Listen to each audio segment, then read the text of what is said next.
Hello दोस्तों। मेरे channel में आप सभी का स्वागत है। आज हम जावा स्क्रिप्ट के जो मोस्ट आस्क इंटरव्यू क्वेश्चंस हैं उनके बारे में डिस्कस करेंगे। मैंने ऑलरेडी वीडियोस इंग्लिश में बना के रखी है, बट आज मैं वही सारे क्वेश्चन या कुछ एक्स्ट्रा क्वेश्चंस आपको हिंदी में एक्सप्लेन करूंगी। साथ में मैं कैसे उसको आंसर करना है ये भी बताऊंगी। ओके, सो मैं अपनी स्क्रीन शेयर कर रही हूँ और साथ में हम लोग शुरू करते हैं। ठीक है।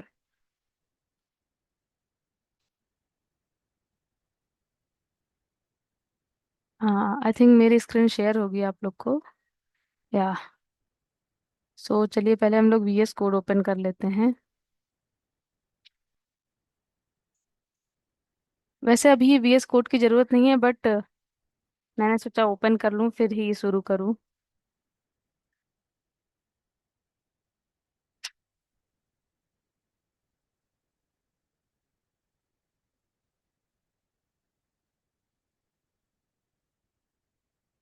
सो सबसे पहला मेरा जो क्वेश्चन है वो है कि जो जावा स्क्रिप्ट है वो कैसे काम करता है। तो बेसिकली कोई भी चीजें जो पहला ओके, फिर से मैं क्वेश्चन रिपीट करती हूँ। मेरा क्वेश्चन है how Java script work. Okay, मैं यहाँ पे अपने क्वेश्चंस लिख भी देती हूँ नोट्स में, जिससे आप लोग को वो रहे। How Java script work. Okay, so basically जो भी चीजें जावा स्क्रिप्ट में होती हैं वो एग्जीक्यूशन कॉन्टेक्स्ट के अंदर ही एग्जीक्यूट होती हैं। और जो एग्जीक्यूशन कॉन्टेक्स्ट होता है उसमें दो फेज होते हैं, एक मेमोरी कंपोनेंट और एक कोड कंपोनेंट। मेमोरी कंपोनेंट में हमारे जो वेरिएबल्स और फंक्शंस होते हैं उनको डिफाइन किया जाता है, डिक्लेयर किया जाता है, और वो चीज़ें की वैल्यू के पेयर्स में रहती हैं। और कोड कंपोनेंट में जो कोड्स रहते हैं उसको one by one, line by line हम लोग एग्जीक्यूट करते हैं। बिकॉज जो जावा स्क्रिप्ट है वो सिंक्रोनस प्रोग्रामिंग लैंग्वेज है, मतलब एक टाइम पे सिर्फ एक ही कोड रन करेगा। सो या और मेरे कहने का मतलब है जावास्क्रिप्ट जो है हमारा सिंक्रोनस प्रोग्रामिंग लैंग्वेज है, सो हमारा जो कोड है वो वन बाय वन एग्जीक्यूट होगा। ओके, सो ये था मेरा पहला क्वेश्चन। नाउ अब अगर पूछेंगे कि ग्लोबल एग्जीक्यूशन कॉन्टेक्स्ट क्या होता है, पहले मैं लिख दूं ग्लोबल एग्जीक्यूशन कॉन्टेक्स्ट। ये मेरा दूसरा पॉइंट है। मैंने जैसा कि अभी बताया कि जो भी चीज़ें जावा स्क्रिप्ट में एग्जीक्यूट होती हैं वो ग्लोबल एग्जीक्यूशन कॉन्टेक्स्ट के ही अंदर एग्जीक्यूट होती हैं। तो मेरा कहने का मतलब ये था कि जैसे मैं हमारा जावा स्क्रिप्ट का कोड रन होता है ब्राउजर में, एक ग्लोबल एग्जीक्यूशन कॉन्टेक्स्ट क्रिएट हो जाता है। एंड सेम उस ग्लोबल एग्जीक्यूशन कॉन्टेक्स्ट के अंदर मेमोरी एलोकेशन फेज एक क्रिएट हो जाती है, दूसरा कोड एग्जीक्यूशन फेज। और जितने भी वेरिएबल और फंक्शन होते हैं वो हमारे ग्लोबल एग्जीक्यूशन कॉन्टेक्स्ट के अंदर उसी के अंदर डिफाइन होते हैं। शुरुआत में सारे वैल्यूज और सारे सारे वैल्यूज जो होते हैं, वेरिएबल्स जो होते हैं, वो एज अ अनडिफाइंड डिक्लेयर होते हैं, और फंक्शन को एज अ पूरा फंक्शन ही उसमें डिक्लेयर हो जाता है। और कोडिंग एग्जीक्यूशन फेज में सारे जो कोड होते हैं वो वन बाय वन एग्जीक्यूट होते हैं।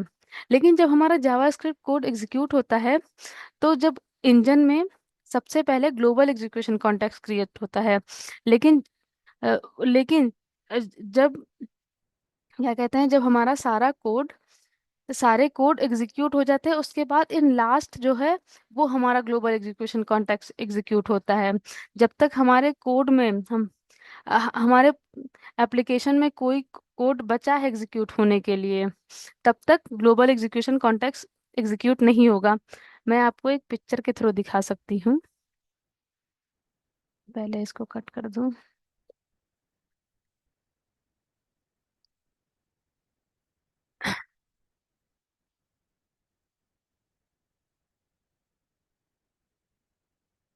इसमें सर्च करो।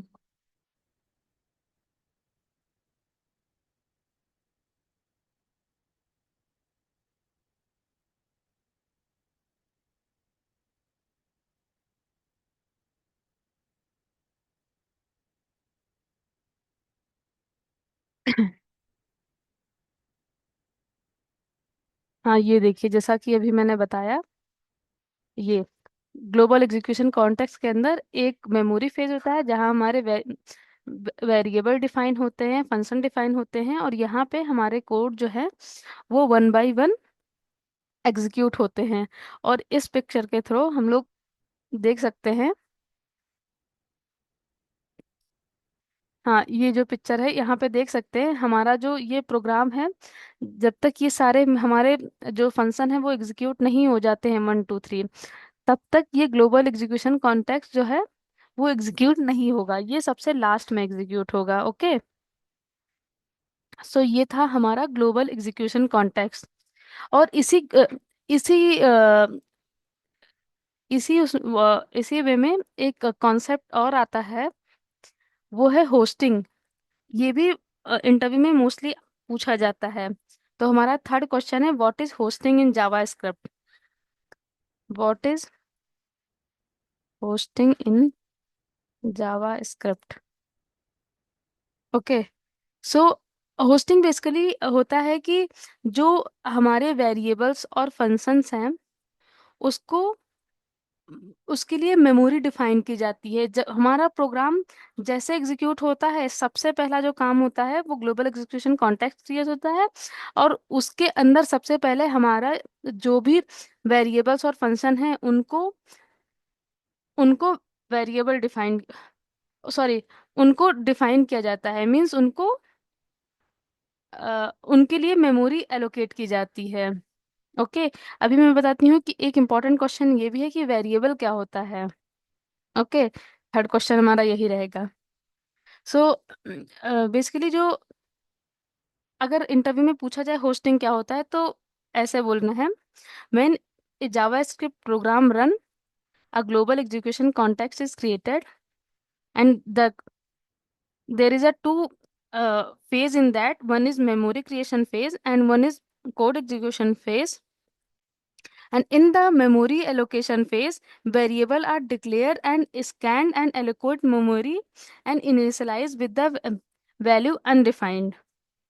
And in the memory allocation phase, hosting is happened, and hosting is not about physically moving code to the top, but rather how JavaScript allocate memory to the variable and function during memory creation phase. And this mechanism allow a certain behavior using function before they appear in the code. Okay. सो कुल मिला के ये मतलब है कि hosting में जो हमारे वेरिएबल्स और फंक्शन होते हैं, उनको हम वैल्यू डिफाइन कर सकें। ठीक है। हम इसके थ्रू भी दिखा रहे हैं यहाँ पे होस्टिंग। और होस्टिंग का जो है वो लेट, वेर और कॉन्स तीनों के लिए अलग अलग तरीके से प्ले करता है। ठीक है, यहाँ पे भी लिखा होगा, hosting moving moving declaration at the top. Basically उसमें यही है कि जब सारे हमारे प्रोग्राम एग्जीक्यूट होते हैं, तो होस्टिंग में होता है कि हमारा जो वेरिएबल्स और फंक्शन होते हैं, उनको एज अ अनडिफाइंड, वेरिएबल को एज अ अनडिफाइंड डिक्लेयर कर दिया जाता है। ठीक है। और ये भी कह सकते हो कि it is a process of allocating memory to the variable and function. ठीक है। और ये जो है वो let const and let const and var तीनों के लिए होस्टिंग अलग अलग तरीके से डिक्लेयर होती है। बिकॉज होस्टिंग के टाइम पे जो वेरिएबल होता है, जिसका जिसके आगे वेर कीवर्ड लगा होता है, वो तो ग्लोबल स्कोप में उसकी होस्टिंग होती है। बट लेट एंड कॉन्स्ट, इसको मैं और डीपली भी एक्सप्लेन करूंगी जब मैं लेट एंड कॉन्स्ट और वेर के बारे में डिफरेंस बताऊंगी। बट इससे पहले मैं बता रही हूँ, जो लेट और कॉन्स्ट होता है, ये ग्लोबली नहीं डिफाइन होती है, ये एक स्क्रिप्ट होता है, उसके अंदर इसकी ये वेरिएबल डिफाइंड होता है। इसकी वजह से हमारे इसमें कुछ एरर्स भी आते हैं, कुछ पॉपअप्स, रेफरेंस एरर या समथिंग आता है, वो मैं अभी आगे चल के इसी वीडियो में बताऊंगी। ओके। सो ये था होस्टिंग के बारे में। नाउ अब हम लोग बात करेंगे कि जो हमारा फंक्शन है वो कैसे एग्जीक्यूट होता है। तो सेम जैसे हमने बताया कि जब एग्जीक्यूशन, जैसे हमारा जावास्क्रिप्ट कोड एग्जीक्यूट होता है, ग्लोबल एग्जीक्यूशन कॉन्टेक्स्ट क्रिएट होता है, सेम जब फंक्शन भी हमारा कॉल होता है तो फंक्शन के लिए, उसमें भी फंक्शन के अंदर भी तो हम लोग बहुत बार होता है वेरिएबल्स डिफाइन किए रहते हैं, फंक्शन के अंदर फंक्शन कॉल किए रहते हैं या सम ऑपरेशन परफॉर्म कर रहे होते हैं। तो उस फंक्शन के लिए फिर से हमारा एग्जीक्यूशन ग्लोबल, हाँ, फिर से हमारा एग्जीक्यूशन कॉन्टेक्स्ट क्रिएट हो जाता है, जिसमें फिर से वही दो फेसेस रहती हैं, ठीक है। और अ, फिर उसी के अकॉर्डिंग हम लोग वैल्यू को एक्सेस कर सकते हैं और अपना फंक्शन फंक्शन का ऑपरेशन परफॉर्म कर सकते हैं, ठीक है। सो ये था हमारा फंक्शन। और ओके ओके ओके। नाउ हमारा ये मैंने यहाँ पे लिखा नहीं है, चौथा कि हाउ फंक्शन एग्जीक्यूट। ओके। मैंने एक क्वेश्चन और बोला था कि अगर ये सिंपली पूछ ले व्हाट इज वेरिएबल, तो आप लोग क्या आंसर करेंगे?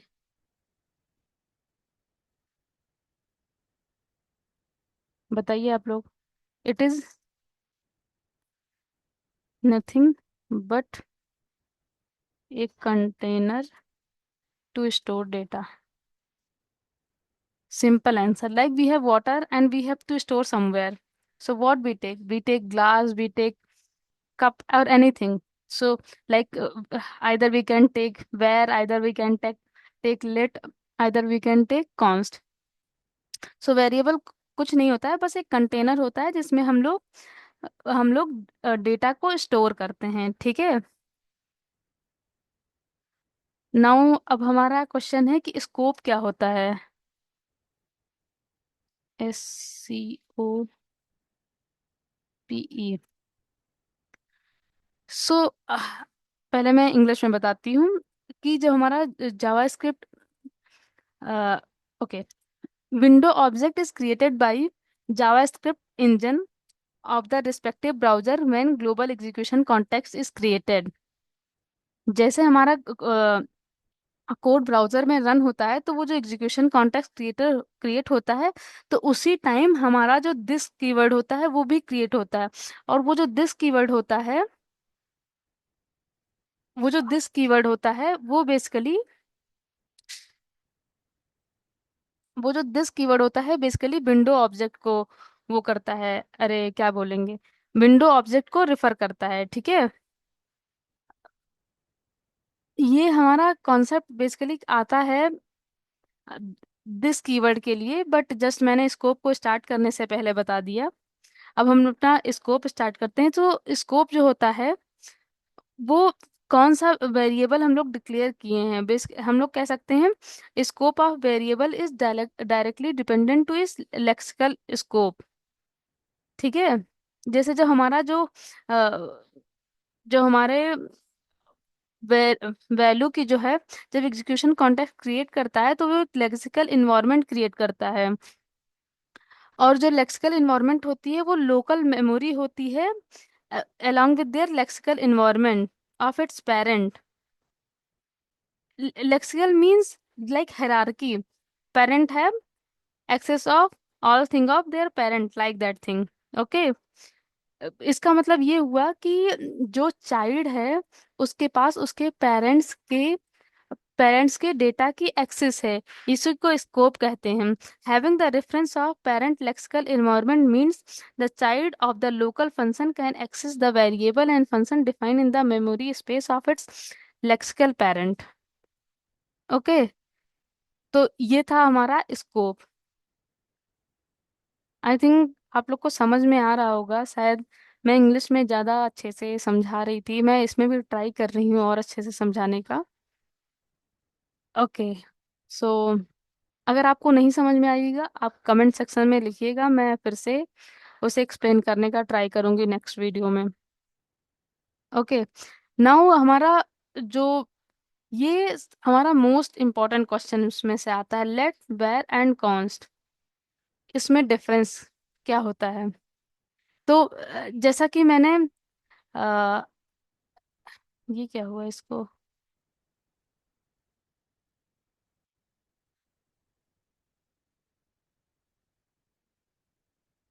ये क्या हुआ।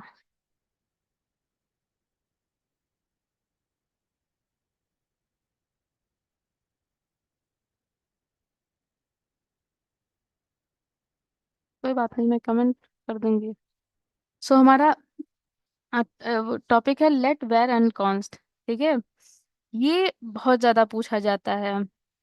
तो इसका सब जैसे मैंने होस्टिंग के उसमें बताया था कि वेर लेट एंड कॉन्स्ट के लिए डिफरेंट डिफरेंट डिफरेंट लोकेशन पे होस्टिंग होती है। सो हमारा पहला डिफरेंस यही है कि लेट और कॉन्स्ट की जो कॉन्स्ट का जब डिक्लेरेशन होता है, होस्टिंग होती है, तो उसके लिए जो मेमोरी एलोकेट होती है वो डिफरेंट प्लेस पे होती है।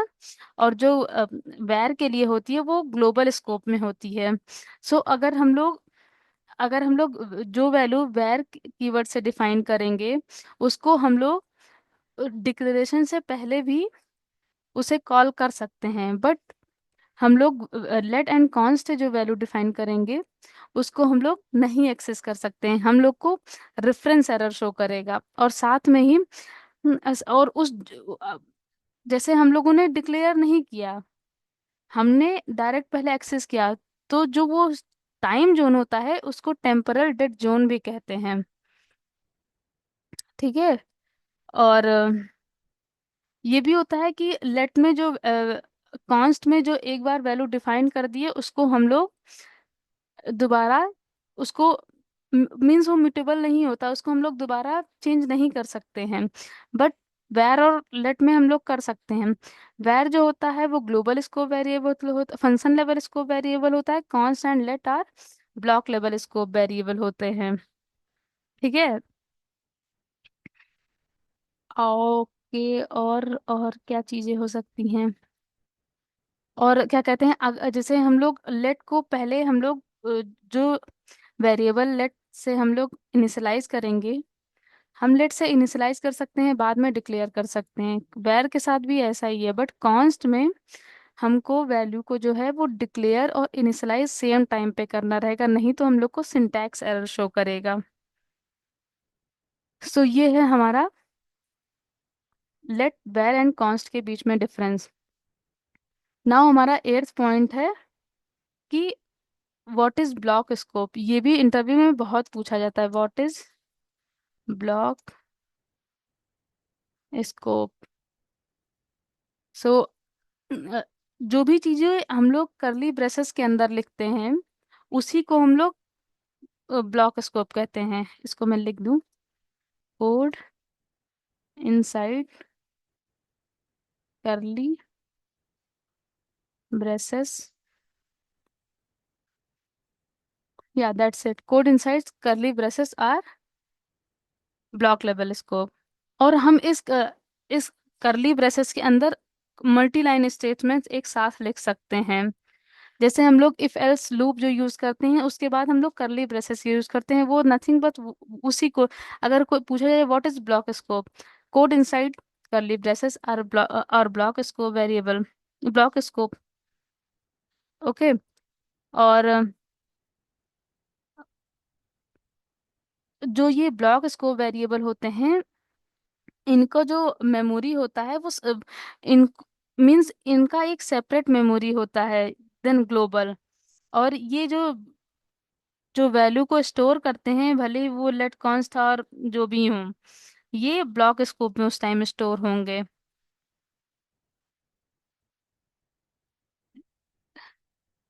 और इनको जैसे जो वैल्यू हम लोग ब्लॉक स्कोप के अंदर डिफाइन करेंगे, अगर हम उसको आउटसाइड ब्लॉक ट्राई करेंगे एक्सेस करने के लिए, तो हम लोग को एरर शो करेगा।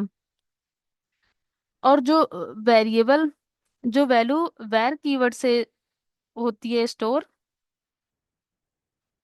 आउटसाइड। हाँ वही, मतलब जो मैंने बताया वही था कुल मिला के। सो ये कुल मिला के हमारा था कि ब्लॉक स्कोप क्या होता है। अगर कोई पूछे कि ब्लॉक स्कोप क्या होता है, तो हम लोग कह सकते हैं code inside curly braces R block scope variable. Now हमारा नेक्स्ट क्वेश्चन है कि क्लोजर क्या होता है। ये भी बहुत इंपॉर्टेंट क्वेश्चन है जो इंटरव्यू में पूछा जाता है। तो इसको हम कह सकते हैं a function with their lexical scope. Function bundle with its lexical scope is known as closure. और एक डिफिनेशन है, a closure is a combination of function that bundle together a function sorry guys, a closure is a combination of function that bundle together with the reference of their lexical environment। Okay, इसमें ये रहता है कि closure में जो child function होगा उसके पास उसके पेरेंट्स का एक्सेस होगा। इवन जो पेरेंट्स कंपोनेंट है, जो पेरेंट फंक्शन है, वो एग्जीक्यूट हो चुका है। वो वो ग्लोबल एग्जीक्यूशन कॉन्टेक्स्ट से पूरी तरह से इरेज हो चुका है। बट जब चाइल्ड कंपोनेंट उसको ट्राई करेगा एक्सेस करने के लिए, तो अ, वो कैपेबल रहेगा उसको एक्सेस करने के लिए, बिकॉज हम जो वेरिएबल्स हैं उसका रेफरेंस वेरिएबल जो है उसको स्टोर करते हैं, और वो पूरा अपने लेक्सिकल स्कोप को बाउंड करके रखता है फंक्शन। इसी को क्लोजर कहते हैं। फिर से मैं डिफिनेशन बता रही हूँ। A closure is a combination of function that bundle together with the reference of its lexical environment. Okay. और अब हम लोग अपने नेक्स्ट टॉपिक पे बात करेंगे। वो है हमारा टॉपिक कि फंक्शन क्या होता है, first class function. First class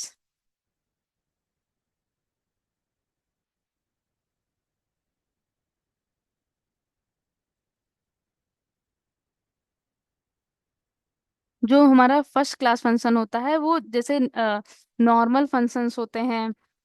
जैसे हम लोग लिखते हैं फंक्शन ए, जैसा नॉर्मल फंक्शन हम लोग लिखते हैं, जैसे ये वाला फंक्शन हो गया फंक्शन ए, सॉरी, ये हमारा नॉर्मल फंक्शन हो गया। जैसे अब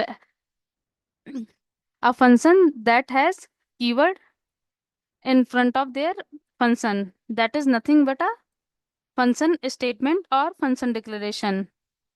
ठीक है, इसको हम लोग अगर डिफिनेशन बोलना हो कि व्हाट इज फंक्शन स्टेटमेंट, तो हम लोग कह सकते हैं a regular name function defined using function keyword, a regular function expression defined using function keyword। और ये जो है, इसको होस्ट किया जा सकता है, या इसको हम लोग पहले कॉल कर सकते हैं बिना डिफाइन किए, क्योंकि होस्टिंग इस टाइम पे वर्क करती है। होस्टिंग के टाइम पे ये पूरा का पूरा जो फंक्शन है, ये मेमोरी इनिशियलाइजेशन फेज के अंदर डिक्लेयर हो जाता है। ये सारी चीजें मैंने बहुत डीपली एक्सप्लेन की है सेपरेट सेपरेट वीडियो में। ये जस्ट इंटरव्यू के पर्पज से मैंने शॉर्ट वीडियो बनाने का ट्राई किया कि सारे क्वेश्चन एक साथ कर दूं, तो इसीलिए मैंने ये वीडियो बनाया है। मैं इसमें डीपली एक्सप्लेन नहीं कर रही हूँ सारी चीजें। अगर आपको डीपली जानना है तो मैंने इसके रिलेटेड भी वीडियो बना के रखी है पहले से। ठीक है, तो ये हमारा नॉर्मल फंक्शन, नेम्ड फंक्शन और फंक्शन एक्सप्रेशन कहते हैं इसको, सॉरी फंक्शन डिक्लेरेशन कहते हैं। और एक दूसरा फंक्शन होता है जिसको हम लोग फंक्शन डिक्लेरेशन कहते हैं, जिसमें हम लोग फंक्शन को ऐसे डिफाइन कर देते हैं as a variable, let a is equal to ये।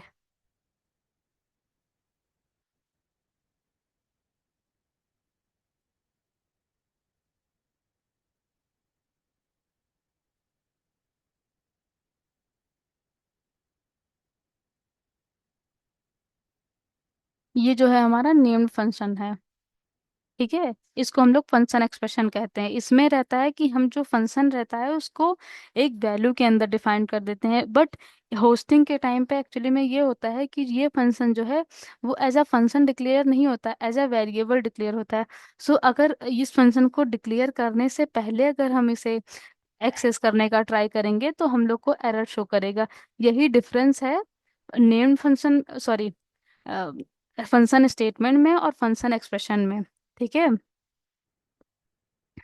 कि उसमें जो फंक्शन है वो उसको हम लोग एक्सेस कर सकते हैं बिना डिक्लेयर किए, बट इस फंक्शन को हम लोग एक्सेस नहीं कर सकते हैं। ठीक है, ये मैं चीजें लिख दूं यहाँ पे।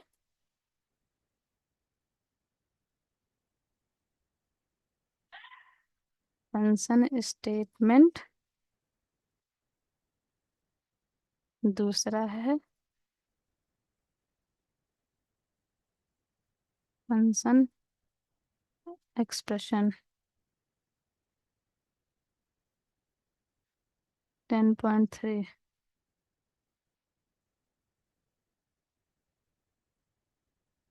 और हमारा तीसरा है एनोनिमस फंक्शन, जिसमें हम लोग फंक्शन को, पहले लिख दूं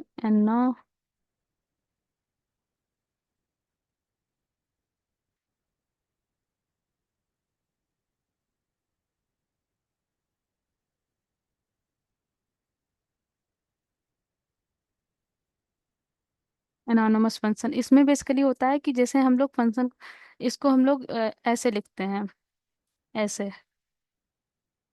बट इस फंक्शन को हम लोग डायरेक्टली नहीं यूज कर सकते हैं। इस फंक्शन को हम अगर किसी और फंक्शन के अंदर चाहें तो यूज कर सकते हैं। ठीक है, और ये फंक्शन जो होता है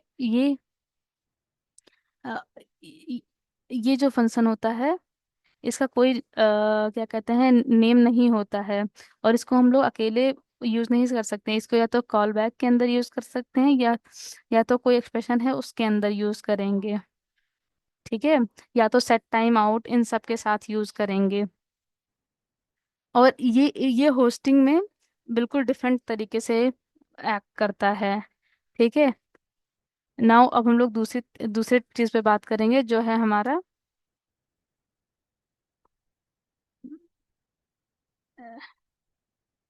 नेम्ड फंक्शन एक्सप्रेशन।